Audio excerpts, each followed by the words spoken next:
blastmusic247.com. We're changing the industry one artist at a time.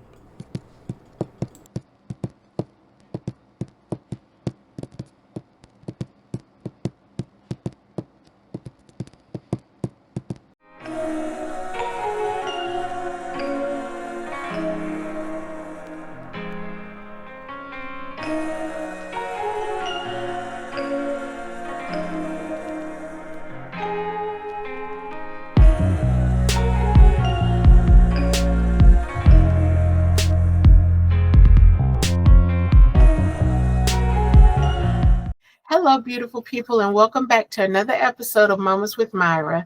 Today's episode is extra special. It's not just a conversation, it's a celebration of Black history, leadership, and resilience. And I'm super excited. I'm low key stoked, y'all. Um, as we honor Black History Month, I'm deeply honored to sit down with a woman who embodies strength, grace, and groundbreaking achievement. She made history as the first, now listen to me when I say this, y'all, the first African American female sheriff in the state of North Carolina.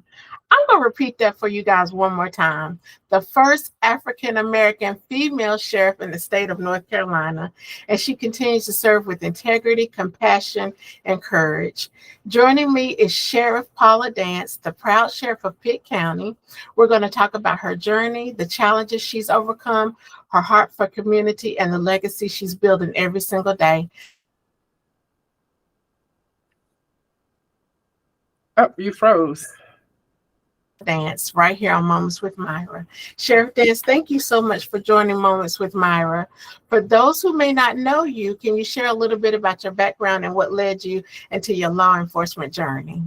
Well, first of all, thank you so much, Myra, for having me. I'm honored to be here to talk about my journey. I think it's important that other females, especially African American females, know what that journey looks like, and hopefully it will be a survival guide as they begin to chase that dream or chase whatever their dream may be.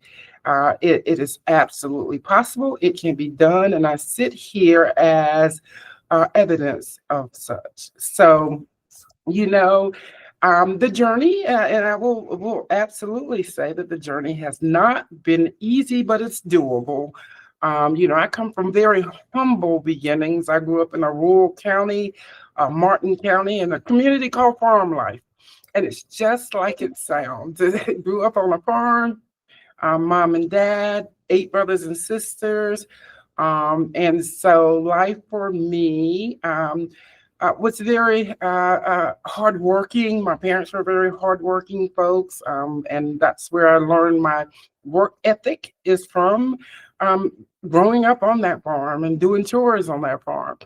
But I didn't want to stay on that farm. And that wasn't my dream to be a farmer.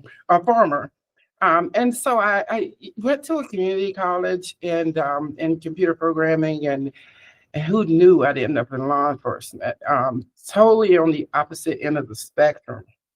And I briefly worked for a computer programming firm because that's what I went to school for, and in Greensboro. And I got homesick. I'm a country girl, too much traffic in Greensboro. I got homesick and I decided to come back home. And when I did, Martin County was so rural that we certainly didn't have computer software companies, and my skill set didn't have jobs available in that area. And so I needed a job. And so the local sheriff's office was hiring for a clerk. And so I applied for that position, got the position, and that's where I had a sudden epiphany that this is what I wanted to do for the rest of my life. What was important for me was not necessarily the enforcement and seeing the officers enforce the law, but helping people and finding ways to get some satisfaction out of knowing that I was helping people. And so thus began my career. I sent myself through BLET at night while I worked during the day. BLET is the basic law enforcement training certification that one must have to become a law enforcement officer. Went through all of that, got my certification, came back to Martin County and said, here's my certification. And they gave me a gun and a badge. They swore me in, but they did not believe in women being on the road. So I kind of took my act on the road and came to Pitt County, which was a fairly large county, and ended up, you know, getting hired here at Pitt County Sheriff's Office. And thus began my career. I started as a patrol officer. Within 3 years, I was promoted to sergeant of the domestic violence prevention unit. Thereafter, I was promoted to a major crimes investigator position in which I solved some of the most high-profile murder cases in the county. After then, there was a promotion to lieutenant. I was subsequently promoted to captain. And in 2013, I became the first female major ever at Pitt County Sheriff's Office. And, you know, there as major is when I finally realized, hey, you know, I've come this far. How much further can I go? I didn't grow up wanting to be the sheriff of anywhere. I was going to ask you that. I was going to ask you, like, how in the world did you start off being the clerk and then become the first African-American female sheriff? Hard work, preservation, you know, just learning everything, soaking up everything that I could learn, a true commitment and desire to help others. So that's what I believe has been my guiding post in getting me to where I am now. And so, yeah, that's where, when I became major, you know, I was third in command here at this time. And I said, oh my goodness, look at where I am today. And so absolutely, it was at that point that I knew that I could. And so I did. And just listening to your story, honestly, Chief Dance, I called you Chief Sheriff Dance, I apologize. It gives me chills because, like you said, it sets the scenario up for all little girls of color to bring the impossible. Because when I was doing my research and when I said hesitantly, I said, I'm going to reach out and I'm going to see.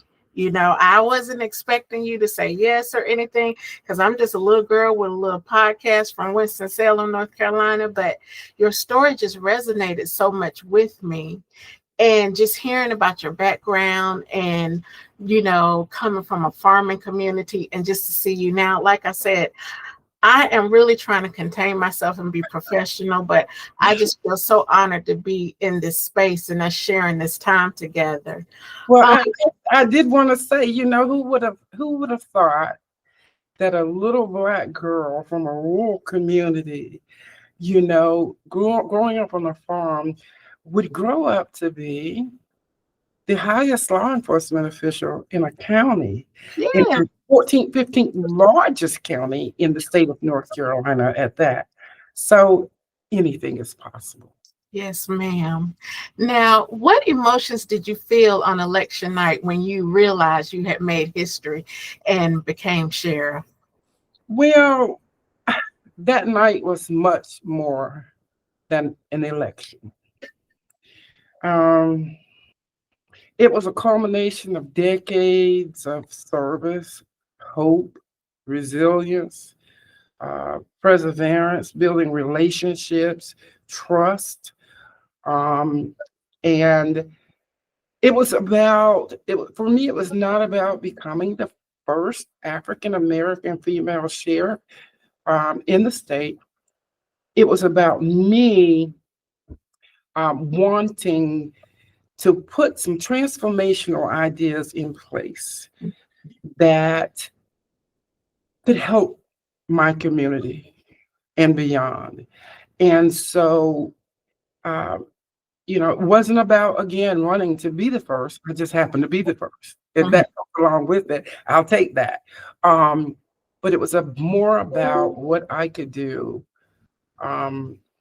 you know, in this role, coming from a community uh, that has been actually marginalized, and taking those ideas that I was bringing with me and putting them into place, so that we could build a better community, show that women uh, has a place in law enforcement, and that we can lead.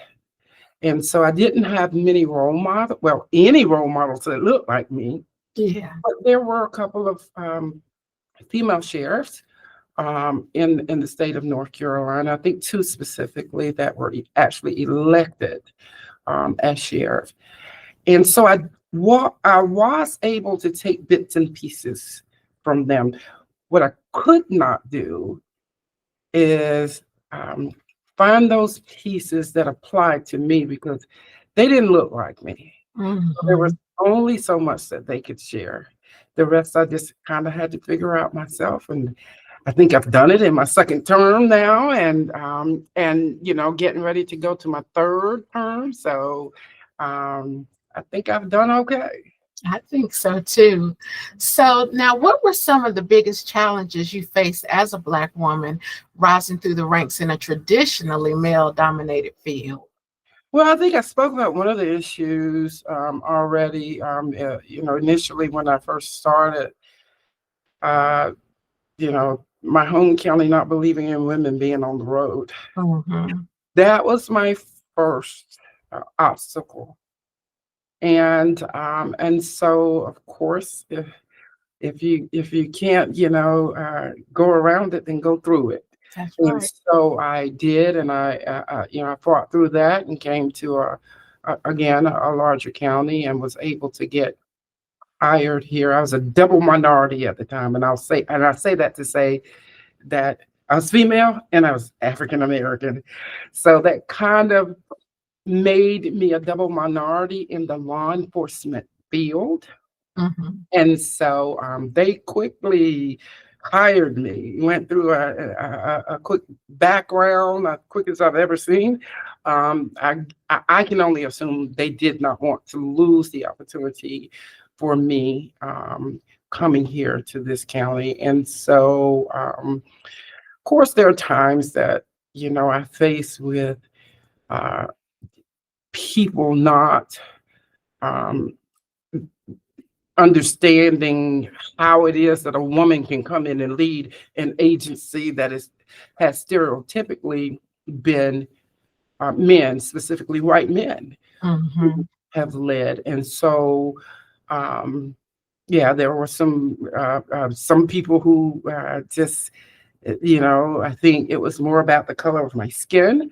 Um, than the gender, but in some cases it was both. Um, but I knew that, I had through my career been very professional in my dealings with victims, with people in the community, always present. People who knew me, and they knew my level of integrity as it relates to, uh, you know, just law enforcement. And so that really, I think, is what kind of pushed me over the edge, was that reputation that I had built in the community. And so yeah, it was a struggle for some of the things. Being the advantage that I had is being here at an agency for so long. um, I didn't have to really prove myself to those who worked here because they've seen me for years in action. And so winning over the men in this agency was done through my hard work, being in the trenches as a deputy sheriff, being in the trenches as an investigator, being in trenches as a leader. And so it wasn't hard to, from within the agency. It's just, sometimes there are people who just don't think that these are roles for women. Yeah. So in those moments when you kind of felt like the odds were against you, How did you give yourself that little extra push to get over the hump? What motivated you to say, you know what? Okay, this knocked me down. I'm in my feelings. I feel a certain way, but let me get up and get right back to it. Oh, me, my why was the original why was the original of why I came into law enforcement in the first place. It was because of community. It was because of wanting to help others, and these are the foundations that kept me grounded. Preparation, competence, that I, experienced through the years or have built a reputation for through the years. My faith Yes. and my resilience of understanding that these, just go through these obstacles, just keep pushing, keep pushing. I had a great support system from family and friends that helped to keep me going. And I had a vision.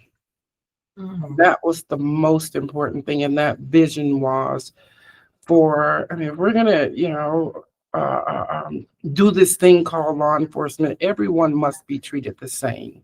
And Yes. everyone must be given the opportunity to, or the resources of an opportunity to become law-abiding citizens. Everyone has a story. Everyone wasn't born on third base. And sometimes, you know, you are what you see. I Mhm. hope that seeing me will make others, inspire others to go forth and do great things, and give them the courage to do that. But there are people who just have never had the ability to see um, what I've seen, Mhm. and the things that I've seen has encouraged me, and so I hope to be an encouragement to others.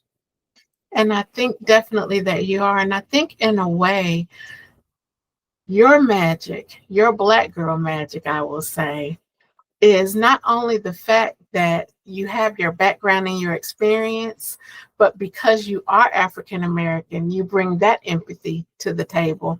And I think we as women, no matter what position we're in, even when we have to be tough, we still can be tough with compassion. Right. And I think that that makes the difference, compared to sometimes if we're going to compare ourselves to men. Yeah. So I know we were talking about representation.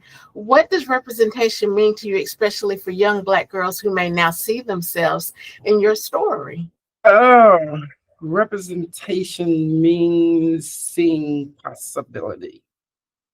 You can see the possibility, then you can be the possibility. It means knowing that you're not invisible. Mm, It means knowing that you're not limited to stereotypes that mm, mm, others may have of you, or those barriers. If a young Black girl in Pitt County or beyond looks at me and think, here's someone that looks like me. You know, it, it's all about that. It's all about seeing those possibilities of what you can be, and it means a lot when little girls can look at me, and that's why I make myself so visible mhm. in the community, especially when it comes to engagement with children, little Yes. girls. If they can see me, then they can be me. And they need to be able to reach out and touch me and ask me questions, and just me being in their presence and they're being in mine. um I can see the huge benefits in that. Again, if you can see it, you definitely can be it. I love that. If you can see it, you can be it. And I think, too, just with the climate of the world today, period, it's so important for us to have role models like you.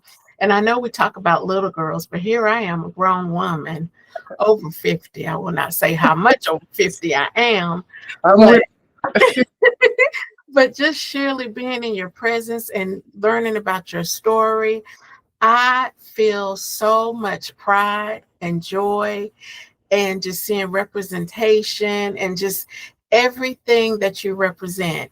It just does my heart good. And it just makes me so happy to have this opportunity to sit with you today. It really, really does. And I'm trying not to sound like a fan, but I believe in giving flowers when you have the opportunity to do so. I appreciate those flowers. So, how do you balance being both a community leader and a public servant in law enforcement? That because I know sometimes those lines can blur a little bit. Well, I view the roles, those two roles, as being interlinked and not separate. As sheriff, I enforce the laws. I oversee the jail. I serve the courts. I provide public safety for our community. Not only when something goes wrong, but in everyday community life, these are all the responsibilities that I have, and being visible, when something does go wrong Mhm. is very important. Listening to the citizens, all citizens of my community, listening to them and taking their concerns seriously, and trying to find solutions for those concerns. And so, it's all intertwined. I really can't separate the two. Mhm. Um, and it doesn't need to be separated, at the end of the day, because this is a job or a position or a role that I signed up for. Mhm. And they, all of this intertwines. There's a reason that I ran for sheriff, and that was to intertwine, um, public service and being a community leader of enforcement. And so, it definitely makes a difference, in when you look at what I look like and what I do. Because for many years, there seems to be a separation of the two. People can see African American people in enforcement, and then I take away something from people who look like me, that don't really believe in law enforcement because of the historical nature of what law enforcement used to look like. Well, now Yeah. law enforcement looks like me, Yes. and more each day, as we begin to see African American women leaders. You have to know, anyone has to know, anyone that's African American and a female absolutely had struggles getting there. Yes. Absolutely. Certainly wasn't given. It You can say that again. definitely was not given. I can assure you it was earned, probably more so than what our typical leaders look like in these roles. Um, yeah, sometimes we have to give more than 100%. Yes. And Yeah. you've got to understand that and be willing to give it when you get here. That's the only way you're going to make that difference. And make sure that all of our I's are dotted and our T's are crossed, honey. Double cross, double dotted. So, what changes or initiatives are you most proud of since taking office? Oh, I'm so proud of a lot of things. So when I ran on a platform. I think I talked a few minutes ago about everybody not being born on third base Yes. and having to get to that third base. Some people did not have the resources that it takes to get to third base.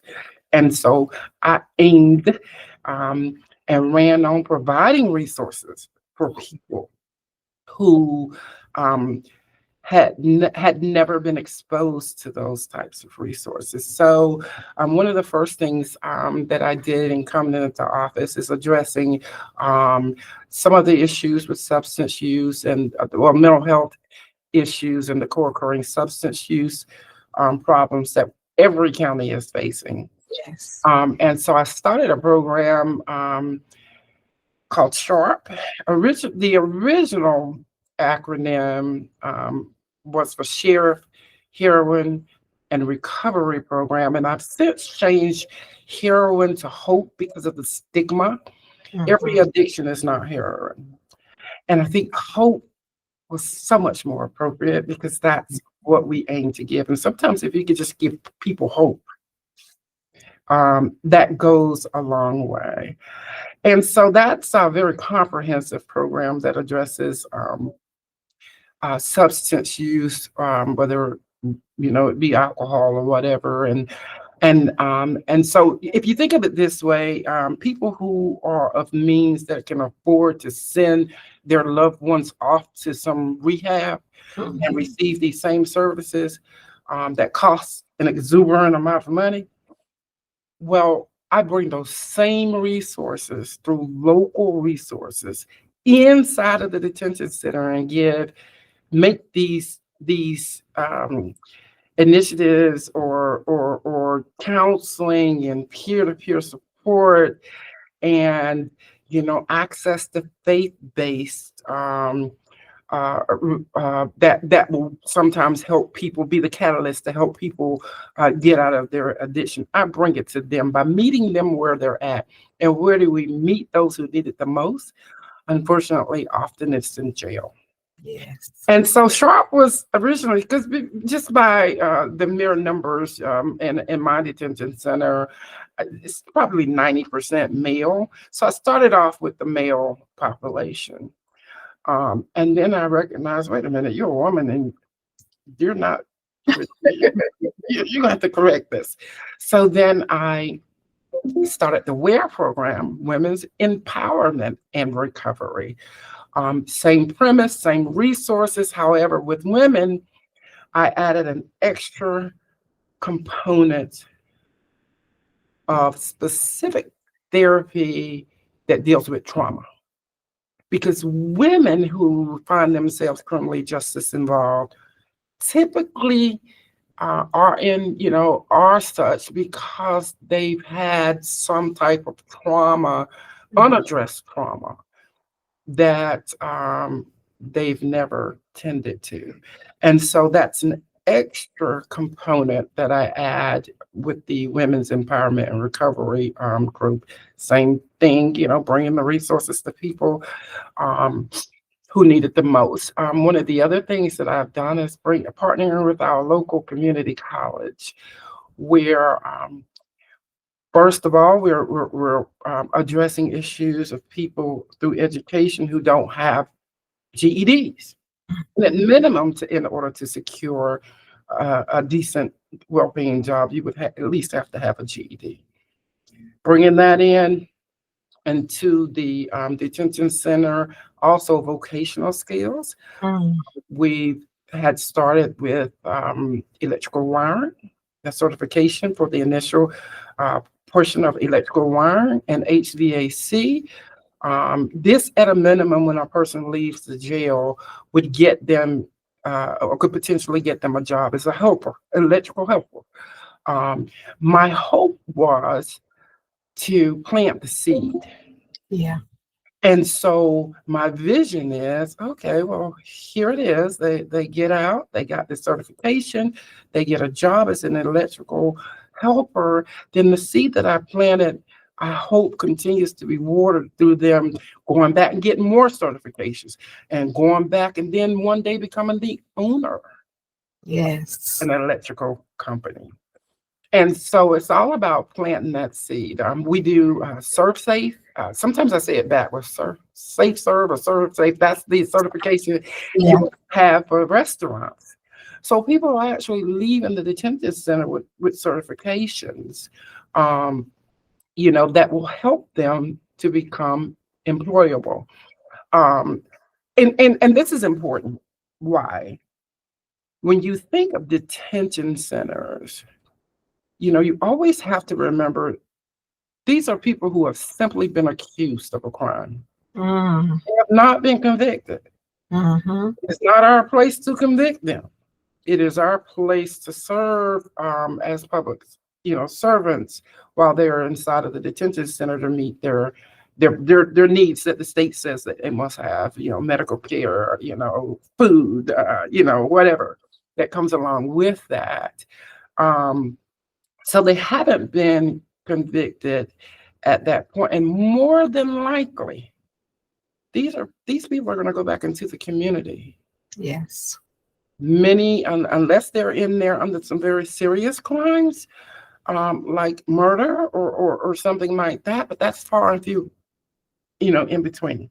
More than likely, they're going to go back into the community. Do we not want them to go back in the community with tools in their toolbox to make them, help them to become productive citizens? Yes. Yes. And so I look at it as an investment, investing in people who then become productive citizens, who then reinvest back into their community because they now have good paying jobs and their taxes helps to support our community. They become a taxpayer. So it's an investment in people who are going to go back and reinvest into the community. One of the biggest initiatives that I have going on right now is a program called RISE, which is in a partnership with DHHS, the Department of Health and Human Services, for people who have been found incapable to proceed. That means people cannot assist their attorneys because they are so mentally ill at that point and they just sit, and their cases become stagnant. Oftentimes, these people with low-level crimes that will spend more time in jail just sitting and waiting until some restoration happens, where they will spend more time than if they had been convicted. Wow. And so, these are people that typically go to Cherry Hospital. They're on an IVC, what we call a 304B order, that finds them incapable to proceed. And Cherry has a staffing problem. Cherry is for our catchment area here. I don't think they are for Winston-Salem area. I think there's somebody else that's within their catchment area. But I think our catchment area is somewhere from, don't quote me on this, at least 23 counties on the eastern side of the county that everybody goes to Cherry. Cherry has staffing issues. And so the wait times at a minimum could be 8 months before people would go get a bed at Cherry. Well, this RISE program, I've opened up and made 10 beds available in my detention center. And a psychiatrist, whatever the staffing is that typically works with these people at Cherry, are now at Pitt County Detention Center. And we are able to restore people back to capacity without all these wait times. So they're doing the same thing again, bringing them to people, and meeting them where they're at. And so we've been very successful in getting people restored out of jail, no more stagnation, and giving them back the dignity of helping to make decisions that's going to affect the rest of their lives. Yes. That's giving them back that dignity. I would hope that if I ever found myself in that situation, that there would be someone who advocates for me.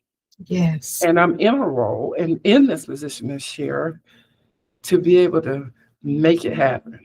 And so not only do I do it for Pitt County, I have also allowed other sheriffs in my catchment area to utilize these beds by sending their folks to us that helps them to get people restored back to capacity, so that they can make those decisions that's really going to affect them the rest of their lives.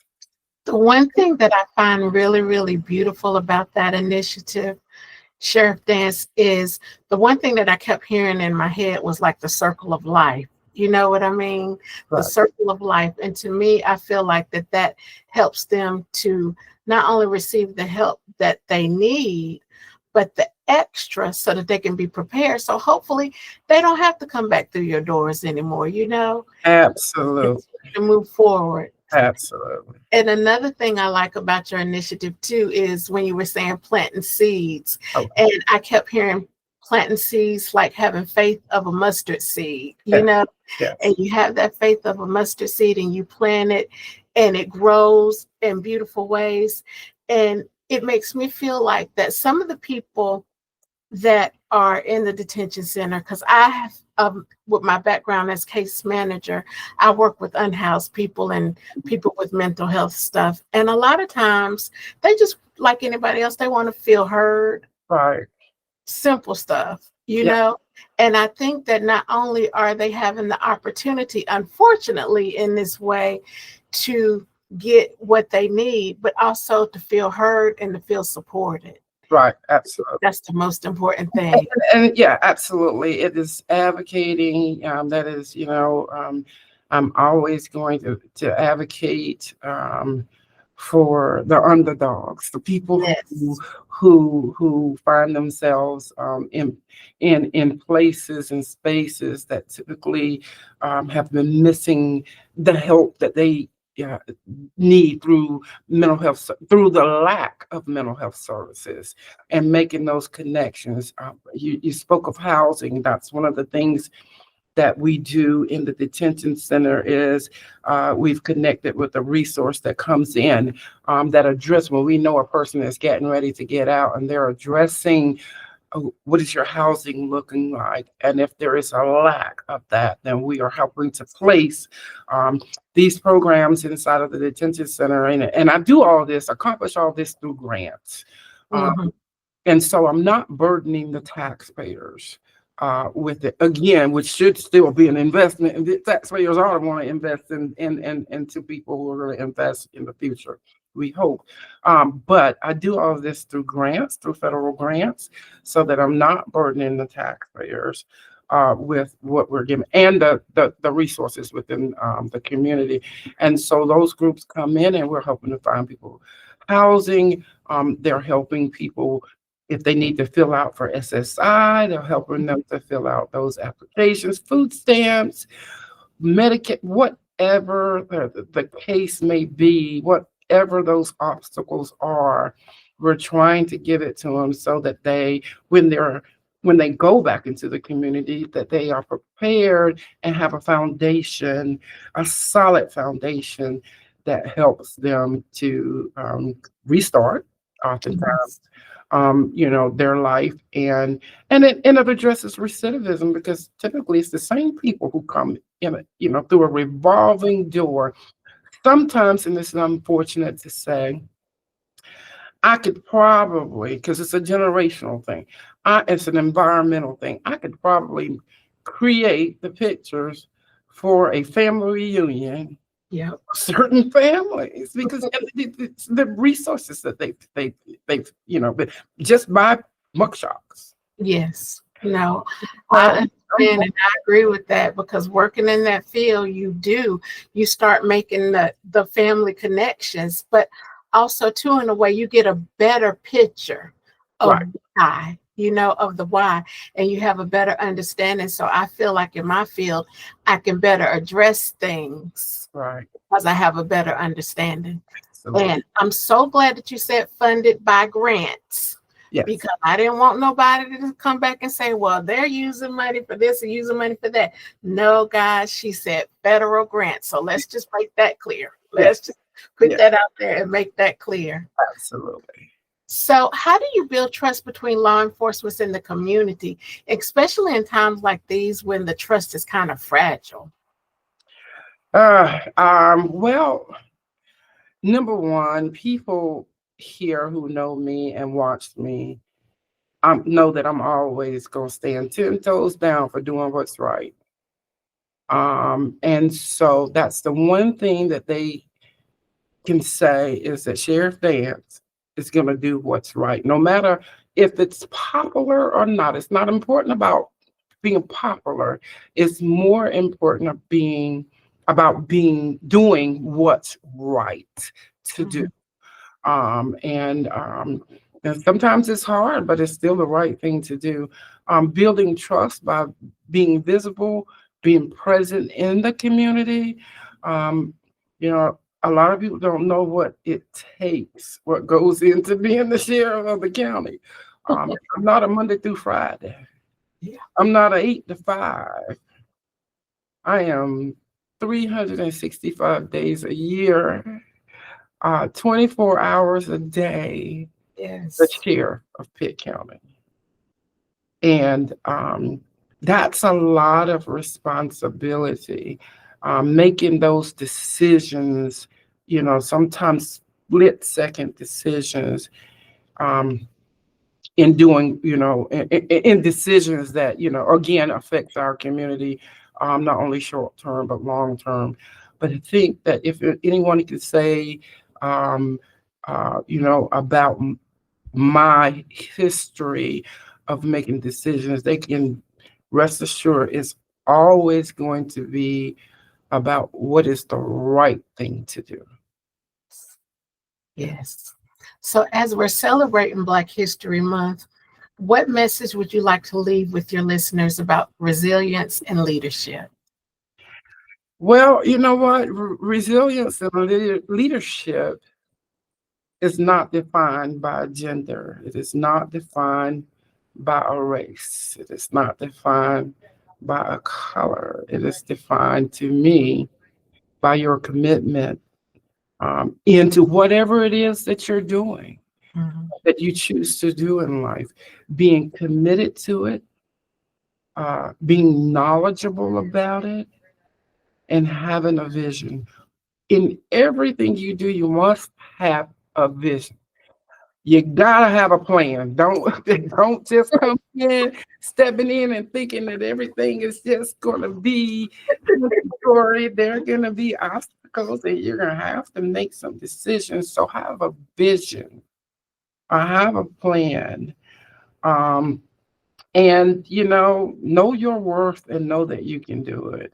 That's Yes. important, that you must know your worth.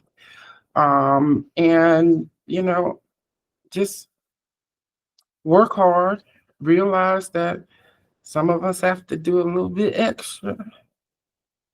But if you ain't willing to do the extra, it's just unfortunately not going to work out. It is what it is. It is what it is. And Absolutely. yeah, yeah. Now, Sheriff Dance, if you could speak to your younger self, what would you tell her today? Run. No, I would not. I would just say to myself, Paula, trust your calling. Mm, Trust your instinct. Trust, trust yourself. Um, don't doubt yourself. I mean, it is a natural thing to doubt, but trust yourself. Um, know that if you put your mind to it and it's really what you want to do, the rest will come. Just yes. trust the process. And as we're wrapping up, the last thing that I wanted to ask you is when you're done being sheriff and you're retired, and relaxing and doing your thing, what do you hope that your legacy will be? Uh, I would hope that people will remember that I made a difference. I would hope that I would hope that people will think back to the things that I have done that have been transformational I've never been this transitional leader where you go through the manual says do one, do two, do three. No, I have always been a transformational person. So much so that I've done things like listen. I have a therapy dog here at the Pitt County Sheriff's Office, and this dog is a community dog. He's trained for therapy. We use him in the courtrooms. We use him with victims. He's a big old golden retriever, sweetest thing ever, and so he goes to schools. He goes to retirement villages. People love him. Deputy Barkley is his name. Um, Oh, and so Deputy Barkley, with all that he has done, just that one thing, having a Pitt County courthouse dog that's a therapy dog. Well, guess what? There are a lot of counties now that all of a sudden have therapy dogs. That one idea that I put into place um, has now spread to other counties. Some of the programs that I have done I've set that bar so high that you got to jump to take. yes. And so, yes, people are, other counties are following suit to now begin programs. And people say, well, you started it, aren't you? I'm not mad about that. I won't. This is what I wanted to happen. I wanted to set that bar high. Now jump. So my thing is imitation is the greatest form of flattery. Yes. Is it not? And Yes. so I'm happy that I set that bar. And now jump and Mm, create these programs and create and understand that everybody has a story. People don't just come to jail. There are stories behind why people commit crime. Now, don't get it twisted. A crime is a crime, and I'm going to enforce the law. Always going to enforce the law. That's a part of my constitutional statutory duties. I'm going to enforce the law. But there is nothing that says that I can't give people the resources to make them not break the law again. that's So that's who I am. That's why I do what I do. And I always know that everybody has a story. I had a story, and my story brought me to where I am today as the sheriff of Pitt County. Proud to be, I kind of downplay being the first African American female sheriff, but it's not lost on me. I right. recognize and realize that I'm the first. I just hope I'm not the last, and I hope I've made um, everyone proud in the way that I have led this office, in the way that I have just done what's right, and I hope that I've opened doors for the next Black woman, whether she be in North Carolina or Mississippi or Timbuktu, Yes. that we can do this. All we got to do is fight through, go through it. If you can't go around it, That's if you can't go over it, run right through it.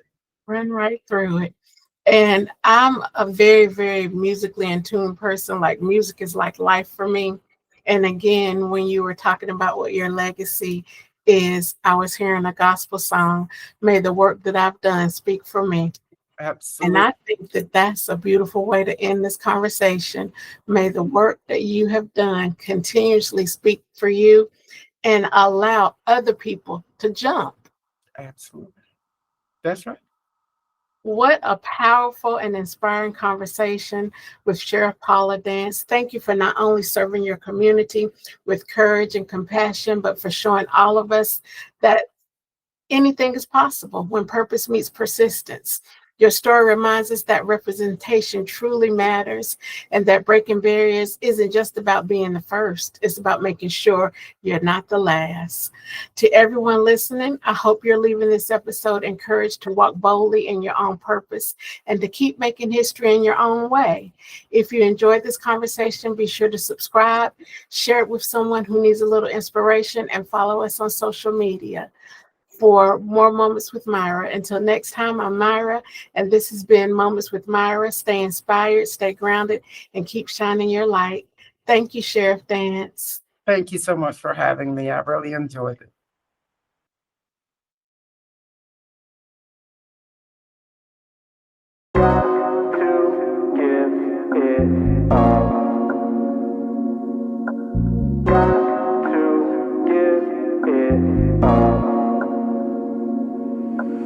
Do you know who you are? Do you know where you're from? You are a superstar, don't let them fool you now. Do you know who you are? Do you know where you're from? You are a superstar, don't let them fool you now. Pay homage to the one that never make promise that he can't keep. Praise to you, hands raised to you, I would never lie. No, I lie forsake thee. Spit aquatic and my logic is a problem for them demons following you can't see. Gentlemen, a product of a great G, cause I did my goddess like I'm Shang-Chi. Put a ring, she ain't gotta thank me. Skin brown so they try to hate me. Menace to society, sire, wait T, cause I got a higher vibing Ray key. In the desert with my lions, all you do is lock us up. I provide the gate key. Strong mind, calm in a long line. Willpower at the height of 8-3. Down 2 when it come down to a clutch verse. I provide a late 3. Hammer MCs, you can't touch this. Like a far out away tree. Real ones I wanna link up and build with you. More than Kyrie calling KD. Learn from Elijah, Malcolm X, Louis Farrakhan, and Muhammad Ali. I remember growing up watching Mammy clean kitchen in a Tom and Jerry scene. Move on the low, make you marvel at my shape shifting like an honorary creed. 3 kings that are raised inside the kingdom. Guess it kinda made me. Praise to the most high, God is great. My response when you compliment me.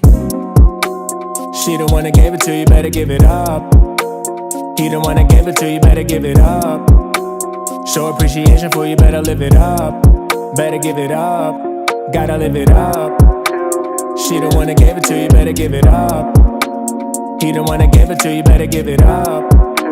Show appreciation for you, better live it up. Better give it up, gotta live it up. Do you know who you are? Do you know where you're from? You are a superstar, don't let them fool you now. Do you know who you are? Do you know where you're from? You are a superstar, don't let them fool you now. Just trying to spread the good word, cause I heard it through the grapevine. Did you know you come from great minds? Did you know your DNA's 9? Did you know that there's a plan to keep your race locked up like Akon? Did you know your people battled on the stage different than the one from K-Shine? We was in the field, weapons in the shield, never hesitant to ref and it was real. Gave to each other, never had to put it in a fine print section of a wheel. Bathed with each other, close up, soap suds up to the chest, it was a thrill. Stayed with each other, kept you stepping in protection, done with aggression and we peeled. Do you know who you are? Do you know where you're from? You are a superstar, don't let them fool you now. Do you know who you are? Do you know where you're from? You are a superstar, don't let them fool you now.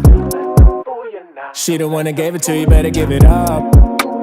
He the one that gave it to you, better give it up. Show appreciation for you, better live it up.